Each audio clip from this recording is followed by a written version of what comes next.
नाज़रीन तव्हां खे ब्रेकिंग न्यूज़ लई रहिया आहियूं त बिल्डरनि जी तंज़ीम आबाद जे इलेक्शन में हैदराबाद जा टे मशहूर बिल्डर फराज़ अहमद मेमण, एजाज़ अहमद काज़ी ऐं उबैद राजपूत आबाद जे रीजनल एग्ज़ीक्यूटिव कमेटी जा बिना मुक़ाबले मेंबर चूंडिजी विया आहिनि।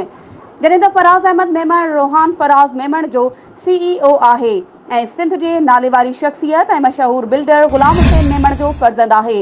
संदसि मशहूर प्रोजेक्टनि में फराज़ विलास, रोहान फराज़ विलास समेत संदसि केतिरा ई मशहूर प्रोजेक्ट कामयाब थी चुका आहिनि।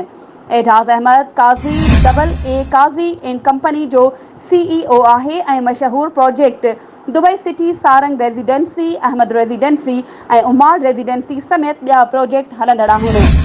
उबैद राजपूत स्टार बिल्डर जो CEO आहे, जंहिं जा मशहूर project lucky Shingai mall, lucky Shingai trade centre ऐं रमादा होटल समेत संदसि केतिरा ई मशहूर प्रोजेक्ट कामयाब थी चुका आहिनि। हिन वीडियो खे लाइक करे असांजे चैनल खे सब्सक्राइब करियो ऐं हा, उन सां गॾु बेल आइकन खे प्रेस करणु न विसारिजो।